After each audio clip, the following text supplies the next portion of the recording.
పోరాటం మొదలేసాం. నిన్న port office దగ్గర చేసాం, తర్వాత లేబర్ ఆఫీస్ దగ్గరికి వెళ్ళాం. లేబర్ కమిషనర్ కూడా జాయింట్ కమిషనర్ పిలిపిస్తూ ఉన్నారు, వాళ్ళని జాయింట్ మీటింగ్ ఏర్పాటు చేస్తూ ఉన్నారు. ఈరోజు ట్రాన్స్పోర్ట్ కమిషనర్ పరిధిలో కొన్ని అంశాలు ఉన్నాయి, వాళ్ళ అంశాలను వారి దృష్టికి తీసుకెళ్ళడం కోసం ఇక్కడ కూడా వచ్చి కలిసాం.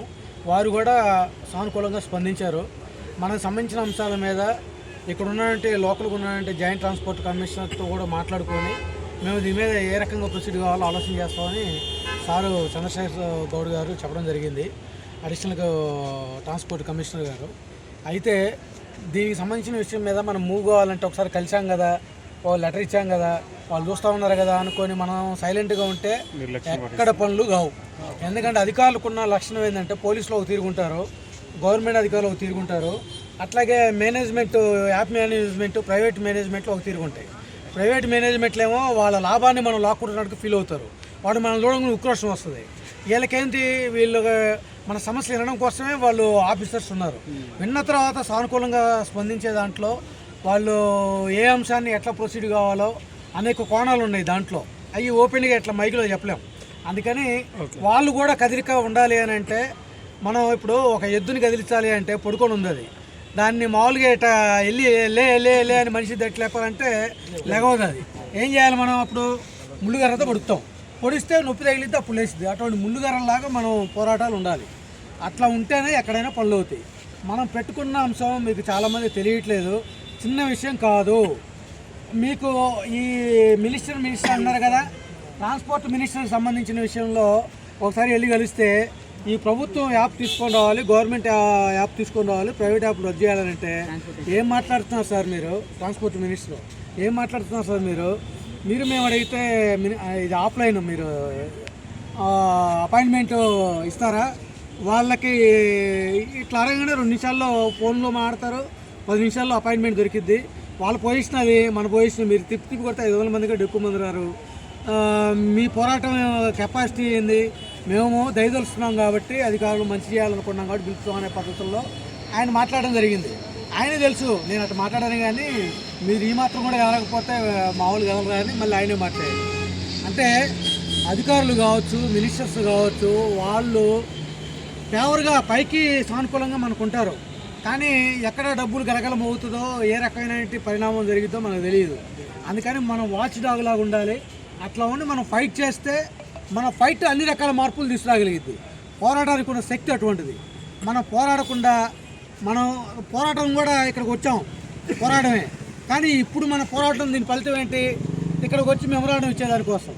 కానీ రేపు పొద్దున ఈ అధికారి కదలలేదనుకో, అప్పుడు కూడా 25 మంది వచ్చి 10 మంది 40 మంది వచ్చి ధర్నా చేస్తాము, కదలాలంటే వాళ్ళు ఏం కదలరు. అప్పుడు వేల మంది రావాల్సి వస్తుంది. కర్ణాటక రాష్ట్రాన్ని దిగ్బంధనం చేస్తే కానీ ట్రాన్స్పోర్ట్ కార్మికుల సమస్య పరిష్కారం కాల డ్రైవర్లే. ఒరిస్సాలో వేల మంది, 1,00,000 మంది ఆ సిటీకి వెళ్ళి కూర్చుంటే కానీ కాలేదు పరిష్కారాలు.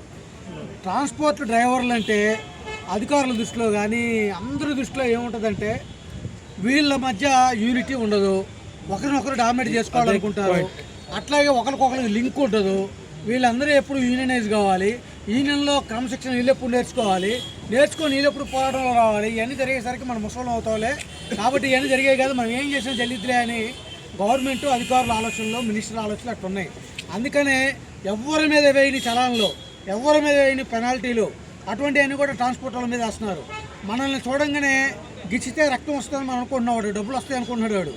అందుకని వాడు డబ్బులు రావాలనుకున్నాడు ఏం చేస్తాడు, గోకుతుంటాడు. ఇక ఎవరికి ఎంత రావాలనుకుంటే అది గోక్కున్నా ఆ పరిస్థితిలో ఉన్న మన ట్రాన్స్పోర్ట్ డ్రైవర్లు, గవర్నమెంట్ అధికారులు కానీ మిగిలిన డిపార్ట్మెంట్లు కానీ.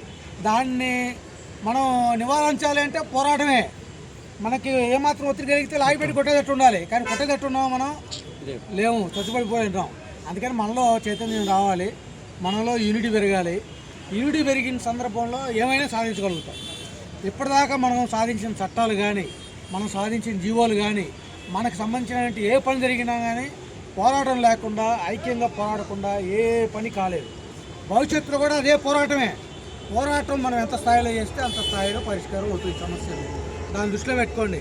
మనం మొదలేస్తుంటే మన వెనక ఇంకోటి ఉన్నాడు, ఒకటంటే ఒకటి కాదు, నేను చెప్పేది ఉదాహరణ చెప్తున్నాం.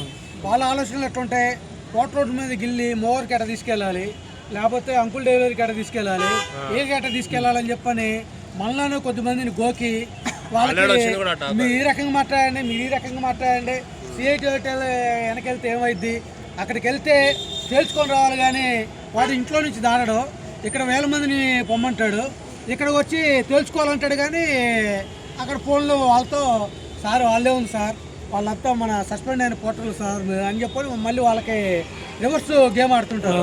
ఇటువంటి వాళ్ళు మీ చుట్టూ ఉన్నారు, వాళ్ళ మాయలో పడితే మీరు మోసపోతారు. సిఐటికి ఏమీ నష్టం ఉండదు. మోసపోయేది ఎవరు? డ్రైవర్లు మోసపోతారు. మీరు నష్టపోతే మేము నష్టపోయేటట్టుగా భావించి మేము ఈ రకంగా ముందుకు వస్తున్నాం. మేము చెప్పే దాంట్లో సానుకూల అంశాలు ఉన్నాయి, మీరు గమనించండి. అందరూ యూనిటీగా ఉండండి. అటువంటి వాళ్ళకి చలామణిలోకి రాకుండా చూసుకోండి.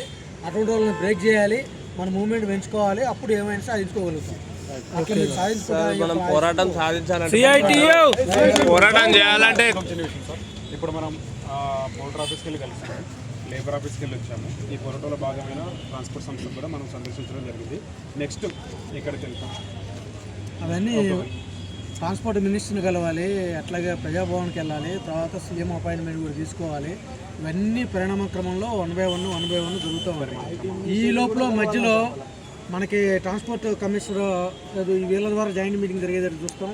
అట్లాగే లేబర్ ఆఫీస్ నుంచి జాయింట్ మీటింగ్ జరిగేటట్టు చూస్తాం. మనం నిన్న వాళ్ళకి చెప్పాము, పోర్టర్ వాళ్ళకి, ఇవాళ వీలైతే ఇవాళ కానీ రేపు కానీ ఒక డెలిగేషన్ వెళ్ళి మనం ఏదైతే డిమాండ్స్ అనుకున్నామో డిమాండ్స్ మీద మళ్ళీ వాళ్ళతో కూర్చోవాలి. మేనేజ్మెంట్తో రాజుతో కూర్చొని వాళ్ళ పరిధిలో ఏమున్నాయి, మేనేజ్మెంట్ బెంగళూరు హెడ్ ఆఫీస్ దగ్గర దృష్టికి ఏం తీసుకెళ్తారో అంతటా బట్టి అది కూడా చేయాలి.